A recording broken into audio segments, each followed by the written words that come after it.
All right. What's up, everybody? Welcome to today's YouTube Live, Friday, February 7th. Here we go. We are going live. If you're tuning into this live, say hello in the chat section. I would love to hear from you. I would love to hear who is tuning in and watching this live. So if you are, in fact, watching this live, say hello in the chat section. Let me know that you're here. Let me know that you are here, you are watching. We are going to be moving in today to talking about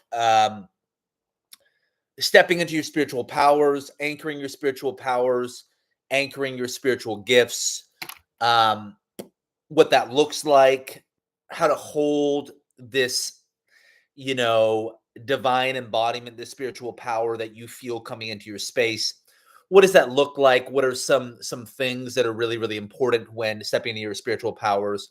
Because it's really, really prevalent right now as we are moving into a pretty wild time here. So we're going to talk a little bit about your spiritual power and what that looks like, and um, how to ground that and anchor that in the body so that you're not gaslit, so that you don't doubt yourself, because you will doubt yourself at times when you're kind of stepping into this path and moving to your power. So yeah, we're going to talk a lot about anchoring and grounding your spiritual gifts and your spiritual powers. That's what today's live is going to be about. So if you have any questions about this topic or anything that's alive for you, kind of on this wavelength or in this topic, I would love to hear from you guys in the chat section.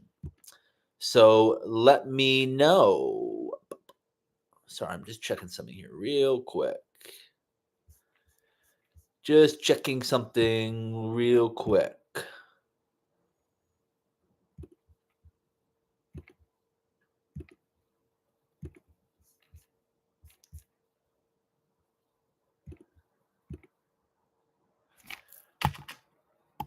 Okay. Fucking Christ.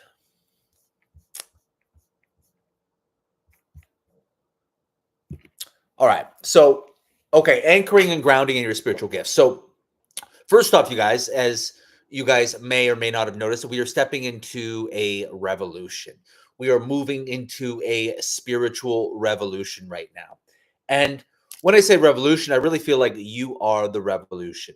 People are the revolution, that we are the revolution with individually as people, with what's going on inside of ourselves internally, and what that means. When we say, like, what is a revolution?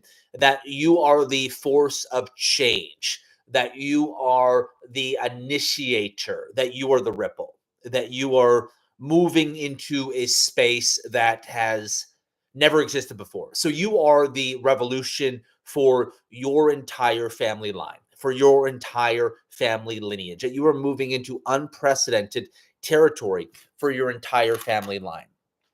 And so when we're moving into a revolution, we are disruptors. We are moving into unprecedented territory. And so much of this space that's alive right now, sort of in the collective, is we're moving into something that has never existed before, right?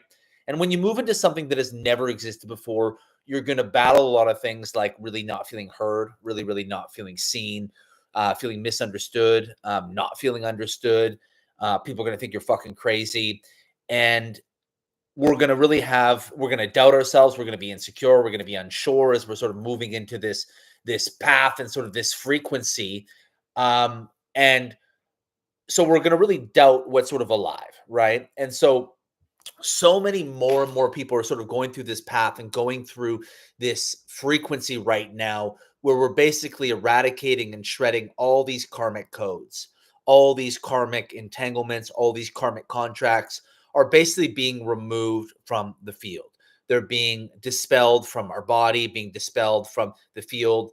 It's why we've had so much different unworthiness coming up, so many different sort of karmic patterns that have been illuminated. You've probably been through 2024 been working through so much different karma. So much different karma has come up in your space relationally, in every sort of facet of your life. You've had all this different karma sort of coming up, right? And so the idea of like, what does it mean to really, really move into the divine? What does it really mean to move into our power? What it really, really means is that we are moving into sort of a blank canvas, that everything is unprecedented, that the area that we're stepping into has never existed before. We are moving into a space that has never existed before. And so it's going to feel like the greatest fucking death of your life. It's going to feel like the greatest possible death of your life, because this is something that has never existed before. This is unprecedented.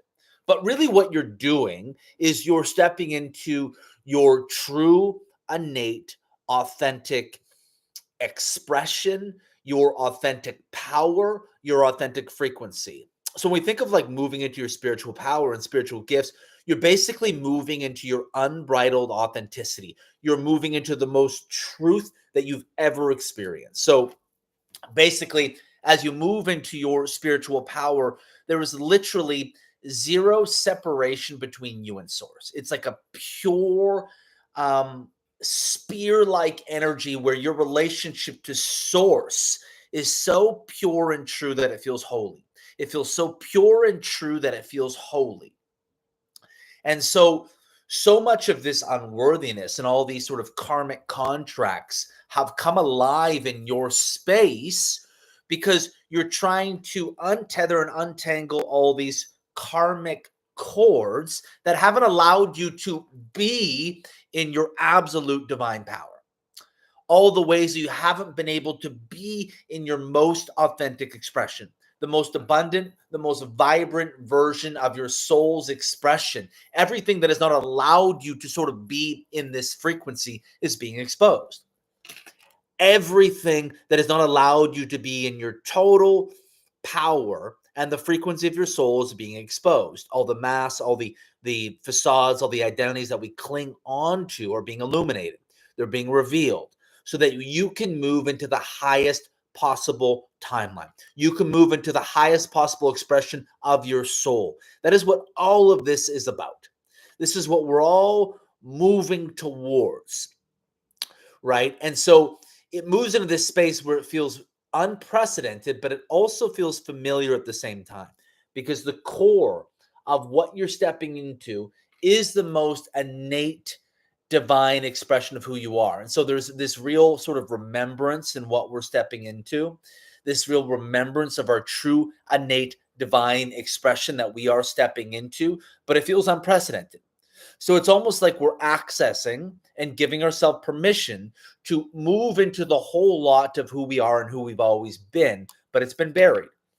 It's been blocked by different karmic contracts and different karmic tethers, fear, attachment, all these different pieces that have gotten in the way of this frequency have been exposed and are being exposed and illuminated so they can fall away, and that you can move into this unprecedented space of your soul's highest possible timeline. That you can move into this unprecedented space of your soul's highest timeline.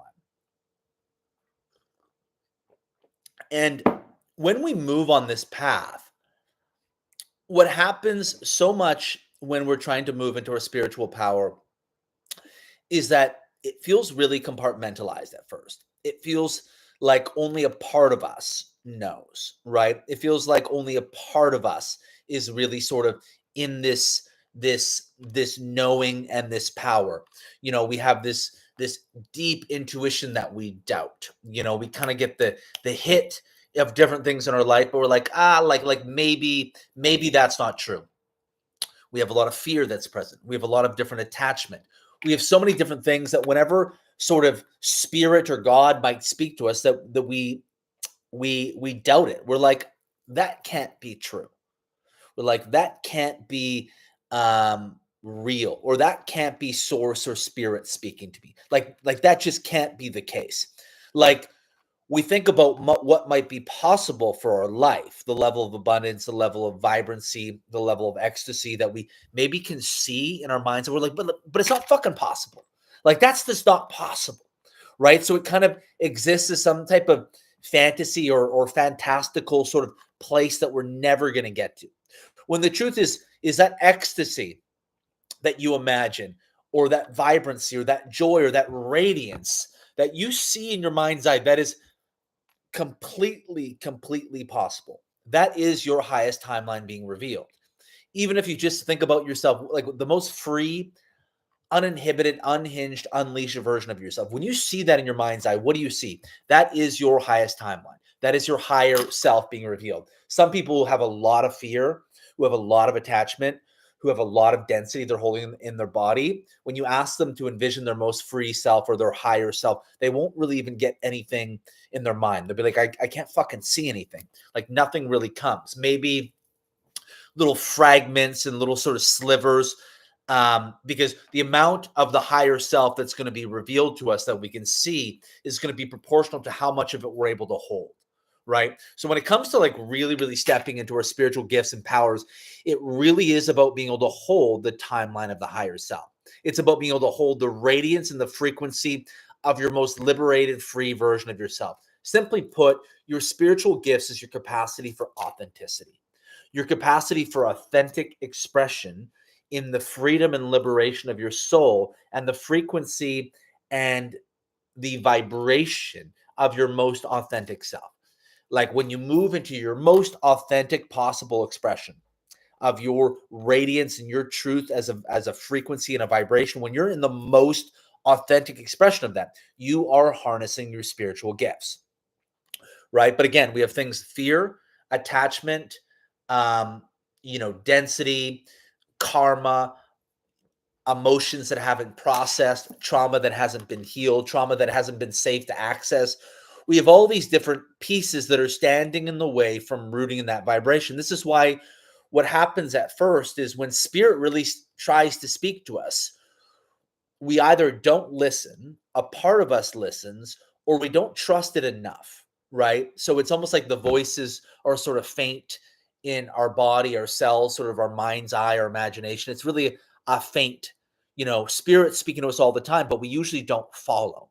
We're usually like, okay, like, I hear this, but I'm not actually going to follow. And the reason why we probably don't follow is because we still have so much fear in the body, so we can't take that leap. So if spirit's communicating to us to do something, we can't take that leap. We have too much of our human fear, our human attachment, um, our human emotions, our unprocessed emotions that are live in our space, that don't allow for us to fully trust that voice, to fully trust what is being spoken to us. And so what happens is, we clear enough from our body. So as we move enough emotions from our space, as we heal enough trauma, as we begin to build enough capacity in our nervous system, then what happens is that our intuition and that voice is able to inhabit more of us. Means that spirit doesn't sort of speak in a whisper. The whispers turn to shouts and screams, and it begins to take up our entire cellular being. It begins to take up our entire cellular being, to the point where we literally feel in total communion with God and source. We feel in total communion with God and source. And so this happens when there's enough space for that timeline, that higher self timeline, to inhabit the totality of who we are. Basically, what this means is that when we think of the greatest possibilities for our life and what we're capable of doing in our highest potential, that it feels somewhat accessible, that we can access that vibration and that frequency of that person. So that's sort of the spiritual process, very simply put, of how do we sort of ground our spiritual power. It's about having the space in our body cells and our nervous system to be able to hold our highest, most liberated frequency and vibration. And when we really feel we're start to able to hold more and more of that frequency and vibration, the part of us where we're totally fucking unleashed in our body and our energetic field, there are no infringements on our energetic field. It means our energetic field is literally blasting wide open. And it feels safe to be in this place where energy is blasting wide open. We're able to hold it. We're able to hold it. And so now what happens is this foreign place where we think of this free version of ourselves or this abundant version of ourselves. It feels really, really close. It feels a lot more accessible. It feels actually a lot more realistic. It's basically the experience where we feel that our greatest potential is right there. Like we can feel it, we can taste it, we can touch it, we can hear it. And so when you're really starting to move into your spiritual power, in a very simple sort of explanation of it, that your most free, unleashed version of yourself feels a way closer than it used to. Maybe you don't feel entirely embodied in that part of you yet, and that's totally okay. But maybe you feel partially embodying that, or mostly embodying that, or halfway embodied in that. And so however much you feel sort of embodied in that frequency, that is going to be your trust in this reality. And so the biggest thing, and this was sort of when I thought about what I wanted to talk about when grounding and anchoring your spiritual powers, which is what I'm talking about today. It's about trusting and validating the reality of the spiritual paradigm that you're being asked to step into, or that's coming alive in your space, in your body, in your energetic field. And so that's led with, how does spirit talk to you? What's your relationship to your intuition? How much do you trust the unseen? Because so much of like a spiritual relationship is trusting what you can't see. Trusting what you can't see. But then what happens is that trusting what you can't see, it begins to show up in your reality. It begins to manifest in the three-dimensional. And so much of spirituality is seeing something before it shows up. Means you're feeling like an energetic frequency or a vibration of something, right? You're feeling like a forecast or a foreshadow of something. And that's why so many people are like, this is bullshit, because I can't see it, right? I can't see it with my own eyes. So so much of our spiritual relationship is our belief in energy and understanding how energy works, and the how much we're able to trust and have this unwavering faith in how energy works, what energy is trying to show us, what amplifies energy, what decreases energy, the fluctuations of energy. So that's like kind of the spiritual template, is your relationship to energy, right? Your relationship to energy. So when someone's like, oh my God, that's so woo woo, or what the fuck are you talking about? A person probably doesn't have a very strong relationship to energy. They're not sort of attuned to how energy works, right? So much of like a spiritual process is being able to feel something before you can see it. Being able to feel something before you can see it. So it's your relationship to the unseen world. But what happens is you move into your spiritual power. You're living in the unseen world, but what happens is the unseen world begins to manifest slowly in your reality.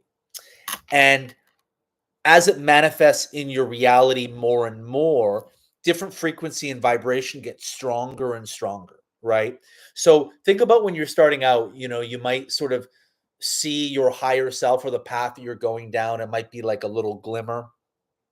And you're like, okay, this could be true, right? But like a part of you is like, I don't know. I doubt this. I'm like, I don't know if this is actually going to happen, right? So we we doubt the way spirit is speaking to us. We doubt the way that spirit is guiding us. We're like, this can't be true, right? So we have this pragmatic, sort of practical, um, sort of scarce voice that comes into our head that basically shuts down these different pieces, right? And particularly too, if we have no precedence in our life of this process, we're like what, like it's so foreign and so unknown, which is why grounding your spiritual power is learning a whole new way of relating to yourself, relating to the world, relating to your surroundings, relating to other people, relating to energy and how energy works. And so at first, when you don't really have a precedence, you're like, there's no way this can be true.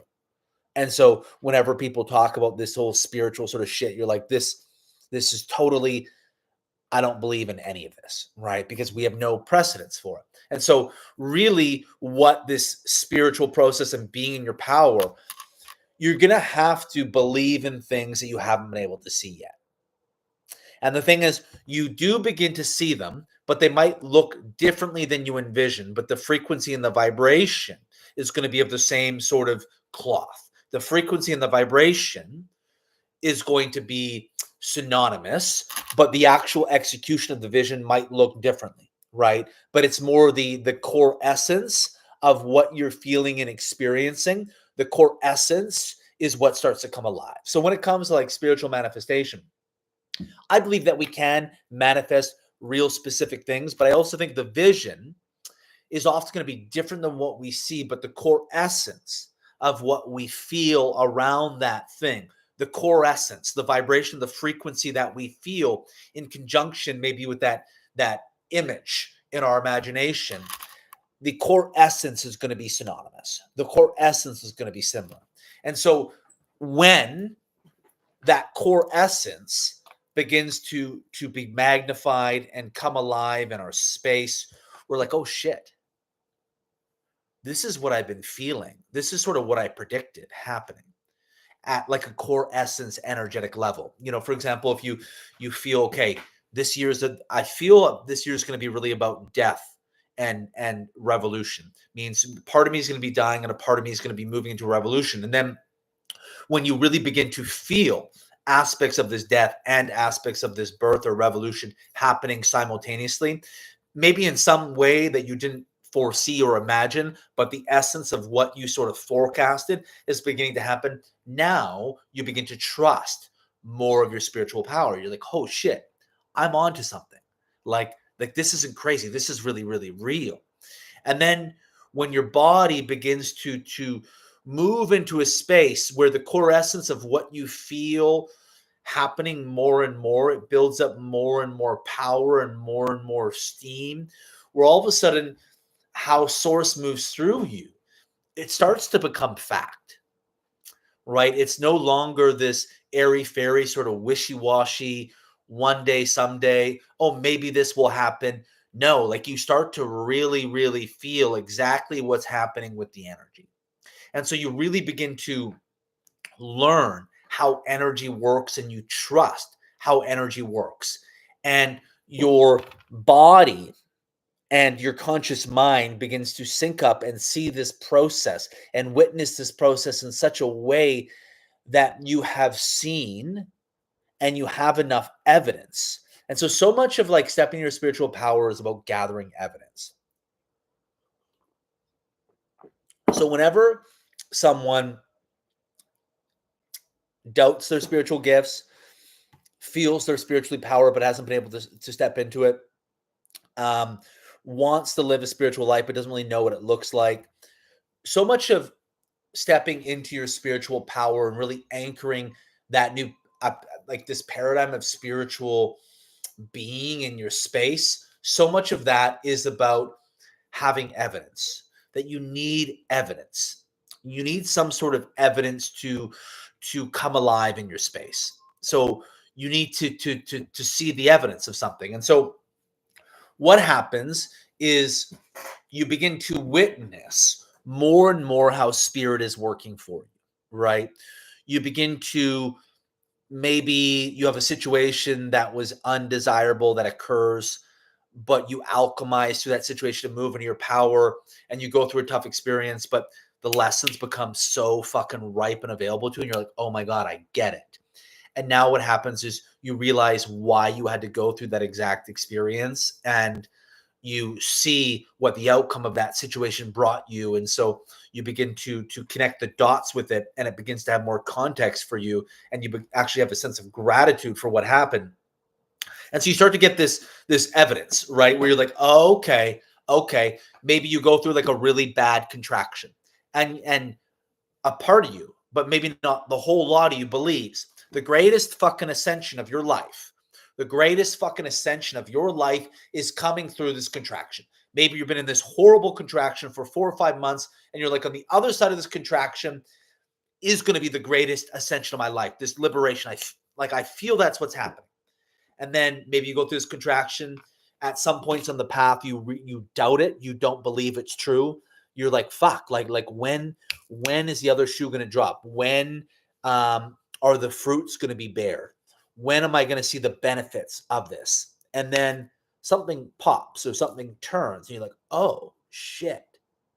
And then you actually start to move into a space that's maybe even greater than what you imagine. That's maybe even more on the point, on the nose of what you thought. And you're like, holy shit, this even exceeds the expectations that I might have sort of forecasted, right? And so the energy that begins to come in your space, the ascension that you feel, the integration that you feel, like this is even greater. And then you're like, oh my God, okay, I trust even more. So it's about trusting the unseen, right? Trusting the unseen. So about trusting what you can't see, because the energy is leading in a direction.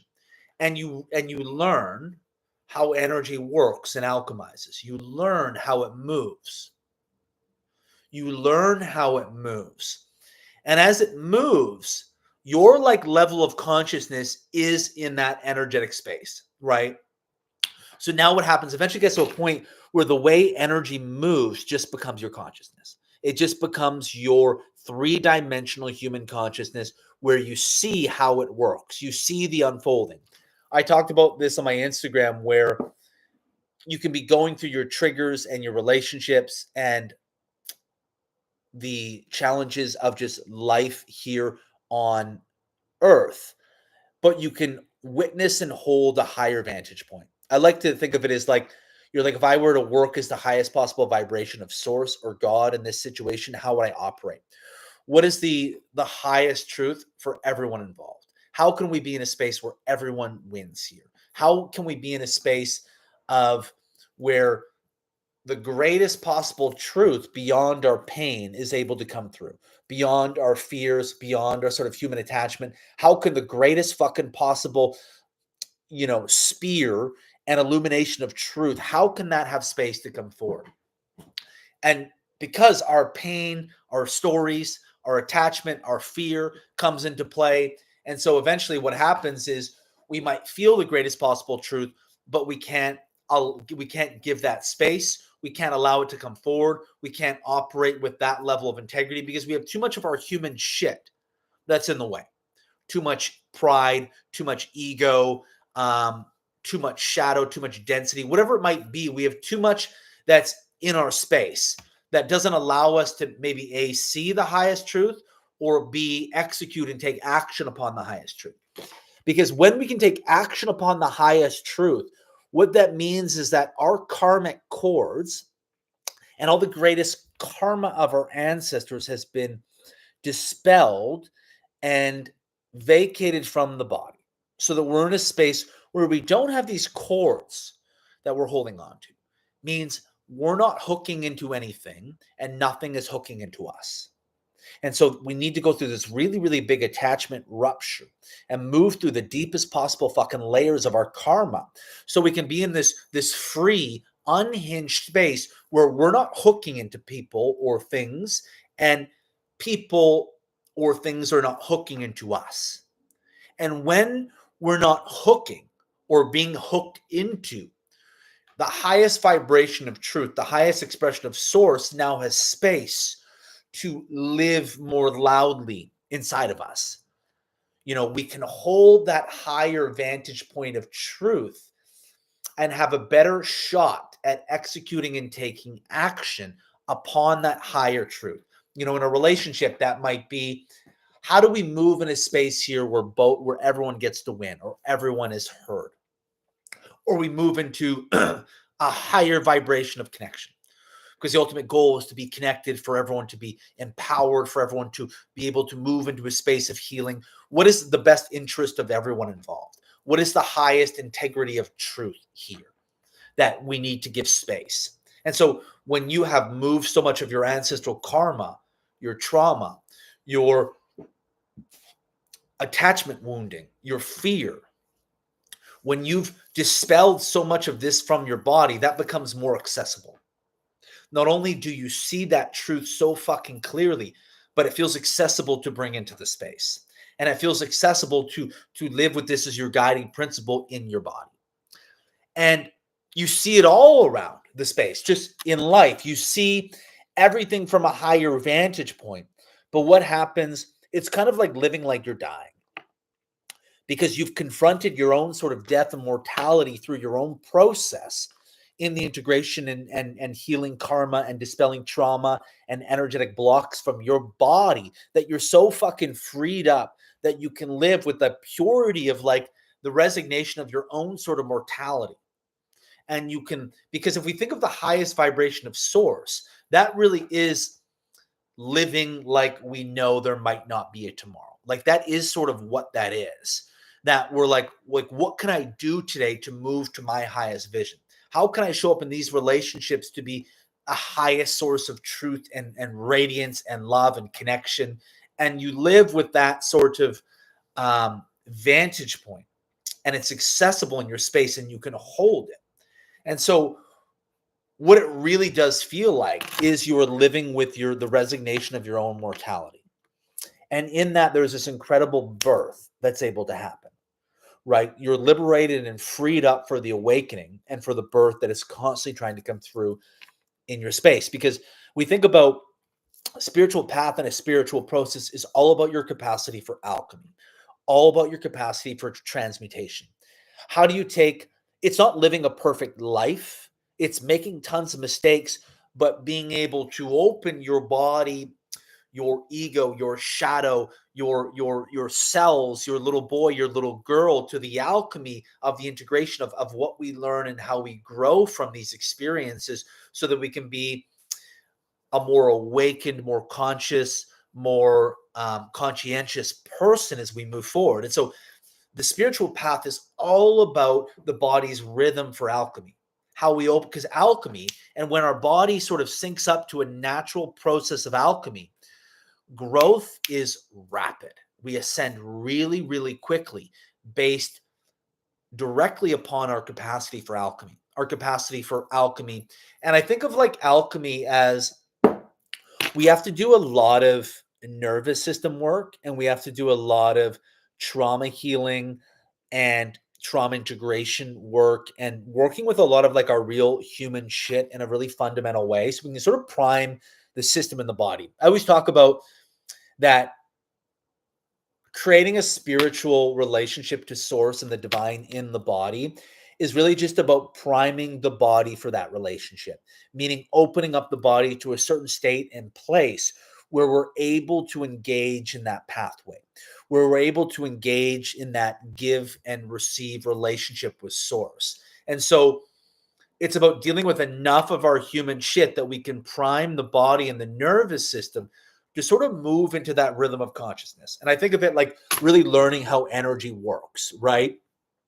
And I say that we have to do a certain amount of nervous system work and embodiment work to even get here, because what happens is we have to feel safe to access our power. But most importantly, we have to build an infrastructure and an environment in the body for movement. So when I think of the biggest thing with spiritual embodiment, divine embodiment, um, embodying Christ consciousness, I think about the body's innate capacity to hold the movement of emotion and energy. So our capacity for alchemy is going to be about our body and system's capacity to hold energetic and emotional movement, right? So if we have a lot of like stuck trauma and a lot of energetic blockages that are still massive in the body, we're going to have a much harder time alchemizing. We're going to get really, really stuck. Means we might be in a situation and we might have trauma come up or some difficult emotions around worthiness, and we feel so stuck. And even when we do open up the body to alchemy and we build this capacity, we will reach new layers where we will feel stuck at different times. But what happens is that your body begins to have an innate understanding of the process that it needs to be engaged in. So your body gets to a point where it totally understands the process it needs to engage in, which is why so much of this harnessing of your spiritual powers and gifts is a re-remembrance. It's a body's re-remembrance of a state and frequency. And so what happens is the body re-remembers its capacity to alchemize and transmute. Basically what it means is your body figures out how to transmute sort of pain into liberation. And your body begins to do it on your own at a certain point, right? So when you go through the process, when you begin this and you're beginning to do the early days nervous system healing work, the trauma work, the inner child work, the working with energy in the body, when you're in sort of the earlier stages of priming the body, you don't know, your body's not going to do it naturally. You sort of have to begin to open up the body to a state, and then eventually your body gets to a place where it feels safe enough. Your power and this pathway feels safe enough, and you've done enough priming work that your body just naturally acclimatizes to this frequency. And then this is why I would say, like, God becomes your therapist, because energy now has an infrastructure to move. So you become really spiritually powerful when your body has a natural infrastructure for energetic and emotional movement, right? But if your body, if energy and emotion has a really hard time moving in your body, then you're gonna have a really tough time ascending. You're gonna have a really tough time experiencing spiritual growth. And so there's so much fundamental foundational nervous system work and trauma work that is really needs to proceed opening up the body to our spiritual gifts and power. So I always say, like, with someone who's spiritually gifted, heal your nervous system and remove enough density from the body, and your body will naturally move into your spiritual gifts. And so what will happen is you do enough clearing in the body is spirit will start to speak to you in different ways. Source will start to speak to you in different ways. Not only that, but whatever you're receiving, the messages become stronger, and they will change from sort of being in your mind to being all encompassing in your whole body. So when someone's really spiritually powerful, their intuition is like in their cells. Their intuition is so clean and pure, and it's totally enthralled in their entire orbit, right? So when they feel into truth, they use the entire vessel.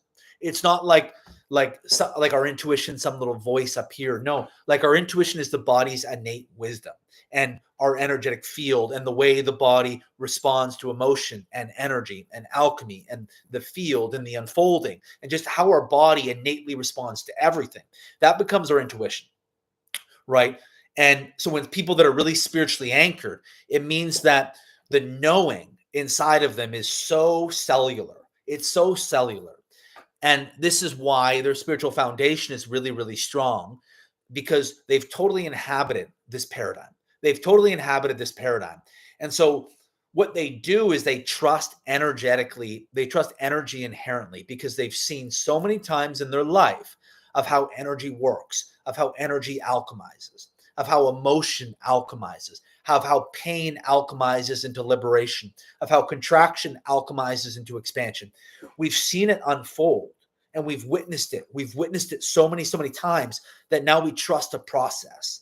And so when different things come up, we've seen them before, and we've trusted how they work and how they unfold, that we move into a place where it's no longer like a wishy-washy, woo-woo, let's have faith. It moves into like I know this is fact. And other people who don't have this relationship, they won't see it, they won't get it. They'll be like, okay, sure, whatever. But they're not inhabited in their own sort of paradigm of what this looks like. And so when you inhabit this paradigm, your spiritual knowing becomes fact. Again, maybe it doesn't correlate to the exact image that you see, but the essence of what you're feeling, you know for fact that is true, and that's what's happening. The core essence of what's happening.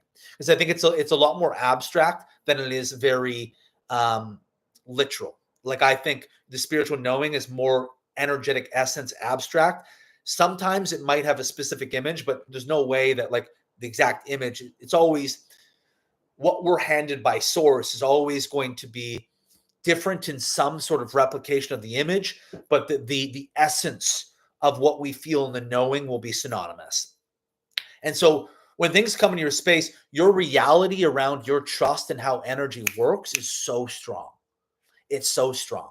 And so now what happens is this reality has so much weight for you.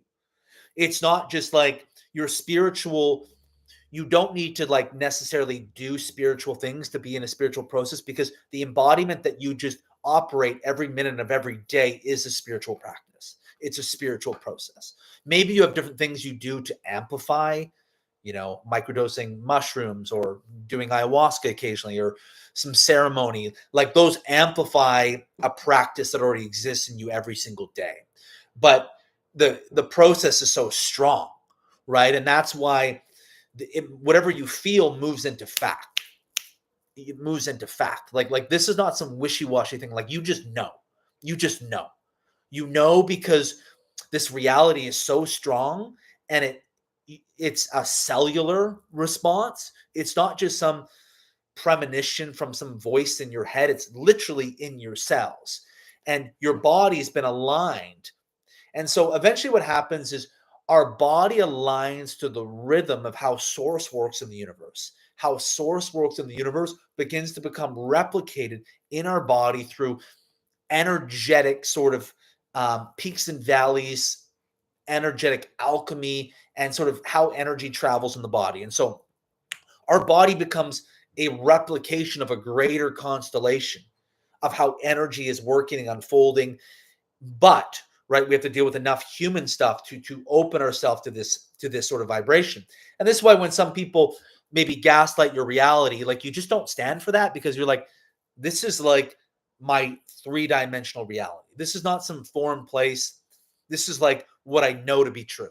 This is like, and so when you move into your spiritual power and you anchor and ground your spiritual gifts, the level of like knowing and trust in your spiritual paradigm, it's going to have like a primal warrior level of knowing, where your sort of divine feminine or your divine masculine is going to be so like in the knowing of this space, and it's so alive in you that this paradigm and this place can't really be fucked with. It can't really be fucked with. And maybe you move into situations with people you know are on such a different timeline, or people who are on such a different frequency and vibration, and you move out of those maybe group gatherings or those connections or those places and experiences, and maybe a little part of you does doubt yourself a little bit. Maybe a little part of you, some fear comes up. There's some contraction, some experience of not being seen. Because what happens when you fuck with a lot of people that are on different timelines than you, what's going to come up is probably anger that you're not seen, anger that you're not heard, anger that you're not understood.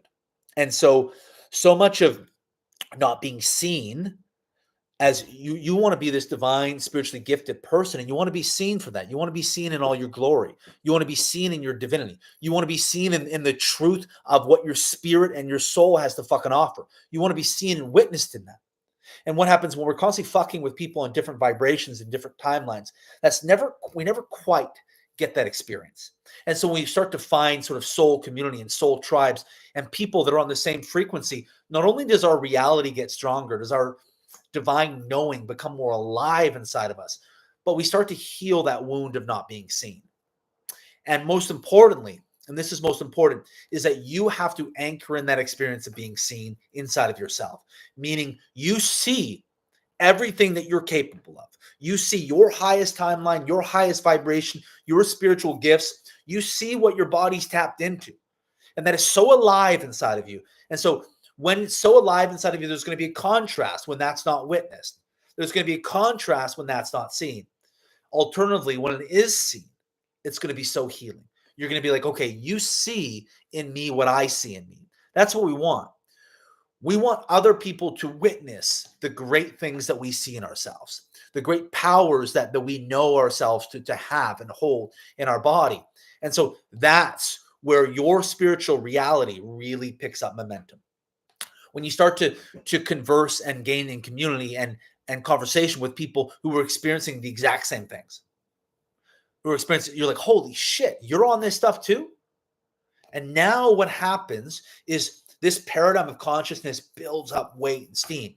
And all of a sudden, this goes from being sort of this like woo-woo place where am I crazy? Am I part of this weird minority?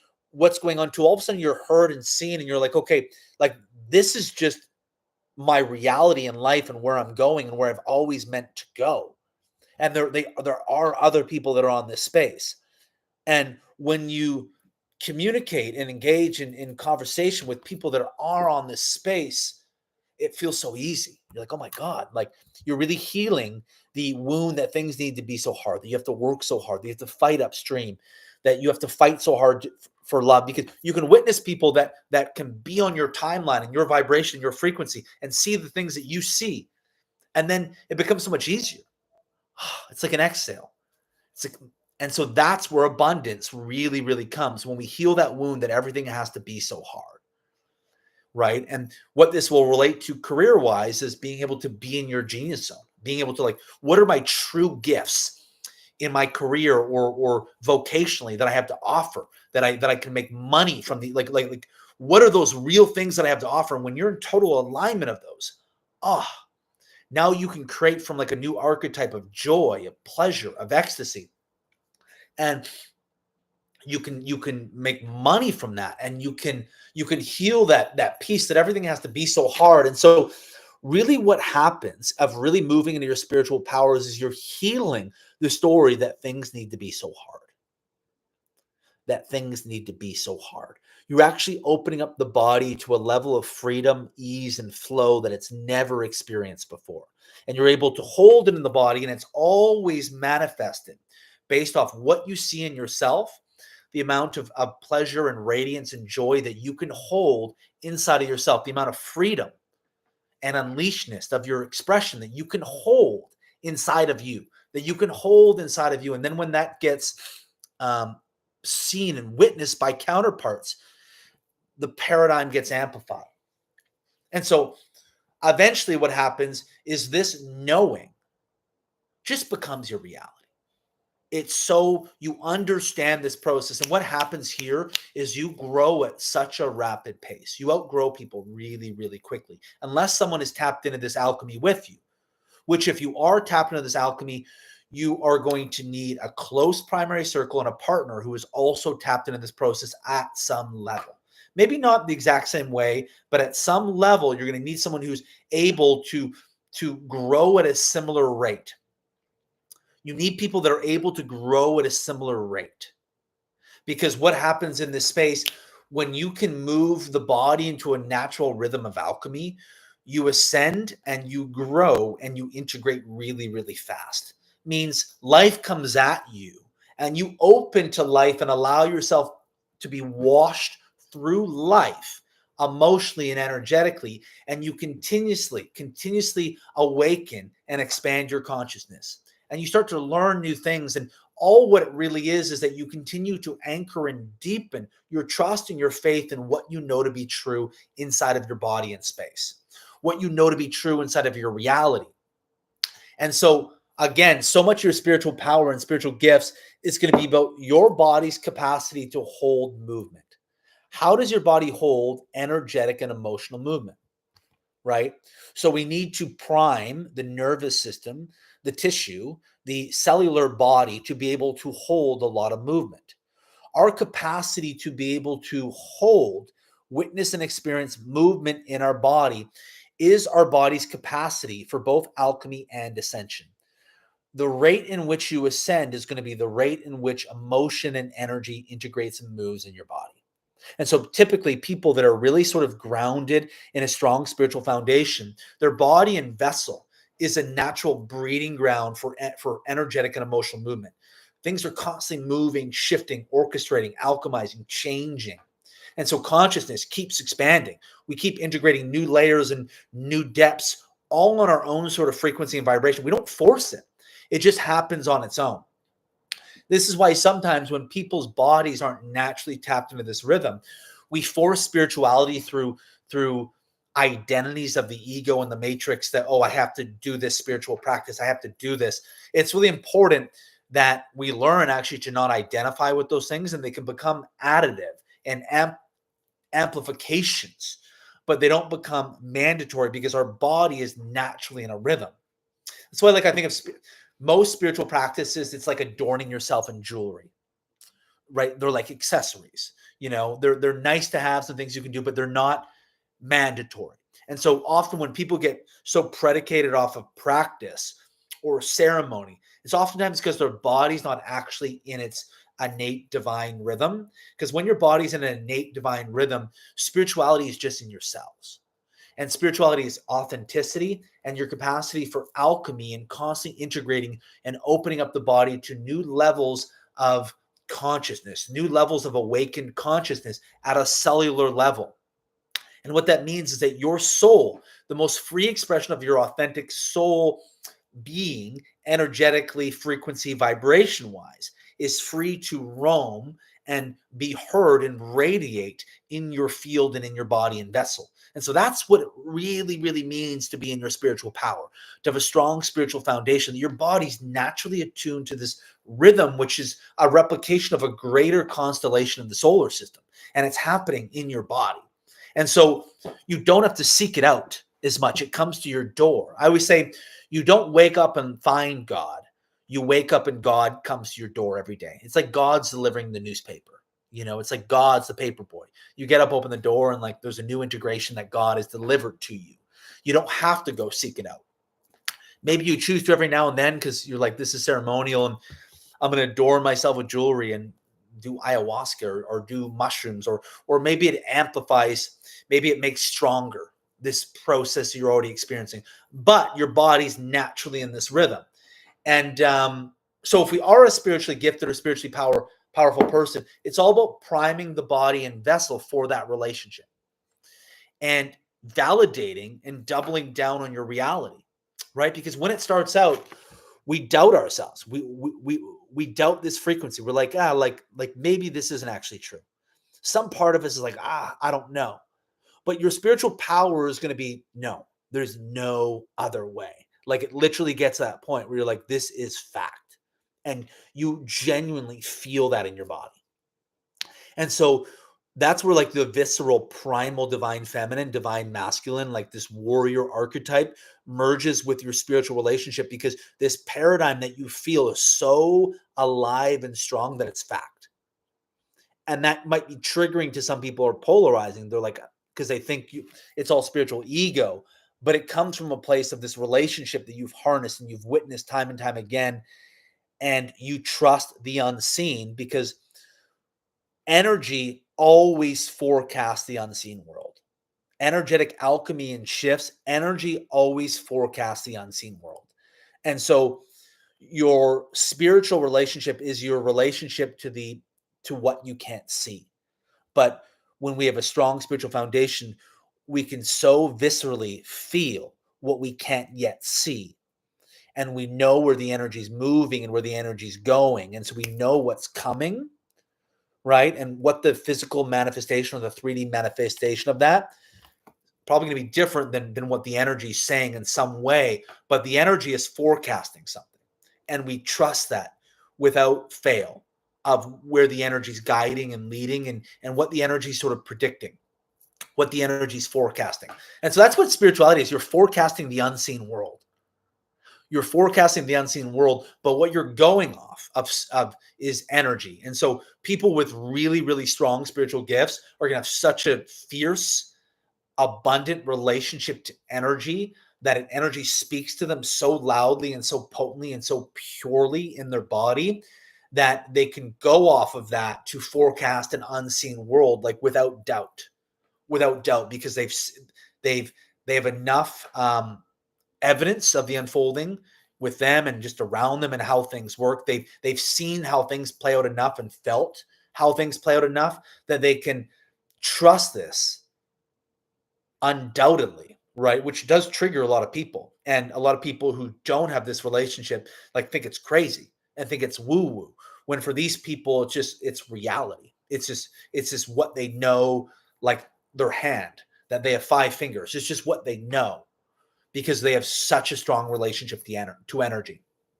And so and it gets to the point where you can viscerally see the unseen world, right? So People with spiritually power, they see things that most people don't see. And the reason why they see them is because they actually feel them. People see things that others cannot see. And the reason being is because they can actually feel what they can't see or can't yet see. They feel it. They feel it in the field. Like they can feel the entire energetic field all around them, and they can feel it. They feel it, and they understand how it works and how things alchemize and integrate. And so they have a strong relationship into feeling what we can't see or can't yet see. And so when people don't have that prime relationship in the body, of course, they're going to have no relationship to the unseen world. They're going to be what are you talking about? They're not even cued into that vibration or frequency. But when you are, and you double down on that reality, and you're like, I know this is my fucking reality, and you don't let anyone gaslight it, and you become really primal in protecting that reality, is when you become really, really anchored in your spiritual power and really anchored in your spiritual paradigm. And what it essentially means is there's zero separation between you and source. You don't have any karma that's looping your relationship to source. You've unhinged and unleashed all those karmic cords and all those karmic contracts. So it's like a pure, straight shot to source that speaks to you in total authenticity. And you don't intervene the story through your fears, your attachments, your trauma, and your karma stories. You're fully able to hold that greater unfolding, and you're aligned to that frequency directly. And you've done all your sort of integration, trauma, karma work to open in that vibration frequency. So it's all knowing and so trusting in your space. And what happens is you begin to witness unprecedented shifts in your life, which leads you to believe that you're on a pathway of like pure source, of being totally in sync with source and God, because of what starts to happen in your reality. And you start to see things that happen in your reality and shifts that take place. You're like, ooh, I'm on the pathway. I'm on God's timeline. I'm totally in sync, because stagnation starts to thaw out, and you start to create shifts in areas that you weren't able to take shifts. And you're like, okay, this is the path. And these threads get stronger and stronger, and it becomes so fucking clear. And then that relationship just continues to get stronger and stronger and stronger, to the point where it can't be fucked with. And then you step into your spiritual foundation, and this paradigm in this world of consciousness has so much strength and so much anchoring and so much groundation. And when you move into that space, your spiritual foundation, your spiritual power becomes really, really potent, and you trust it like this. You're like, yep, I know. And you move with that level of confidence in your spiritual relationship, and you trust it. It comes and goes a little bit. There's times where it fades a little bit. But then you begin to understand what helps illuminate it and make it stronger, and what you sort of have to do. And you start to sort of learn what amplifies it for me. Maybe it's as simple as like certain habits, maybe certain like ways that you operate in your day to day that help, or certain things that make that relationship stronger, and certain things when you're doing certain things or acting out of integrity or out of alignment in certain areas, that it becomes a little bit more distant. It fades. And the more in alignment you are in your day to day and doing the right things you need to do for your evolution and where you want to go, that it gets stronger, and it speaks to you, and you have more confidence in it. So it's about learning too. What you need to do is like just a fundamental 3-dimensional human, day in, day out, week in, week out, month in, month out, to make that voice stronger, to build that relationship. And when you build that relationship, it gets really, really strong. And in this space, you begin to just form a really strong relationship with the unseen world, like really, really strong. And that place just becomes your normal reality, this magical, abundant place, this frequency, this vibration, this place with all the joy and ecstasy, and where like, you step in a lot of abundance without having to like bang your head against the wall, and you just are able to receive it and just able to live in it and accept this as your reality. And you step into a level of magic you've never experienced before, and it's so visceral and so anchored and grounded in your reality. So I'm going to leave this live here on grounding and anchoring your spiritual gifts and your spiritual power. How do you become a revolution inside of yourself? Because you are the revolution. And becoming the revolution is about grounding and anchoring your spiritual gifts and your spiritual power. And yeah, it's a little bit on that. We're going to be talking about this topic a lot more in future lives in different ways, shapes, and forms. If you resonated, related, connected to this live, please give it a thumbs up. Send it to someone you think might need to hear the message in this. And of course, if you haven't already, I would love for you to subscribe to my channel. If you get anything from these lives, if you enjoy these lives every Friday, please subscribe to my channel so you can be notified and updated when the next live is coming or when I go live the next time. So much love to everyone. Wishing everyone a wonderful weekend. And we'll see everybody next week. Bye-bye.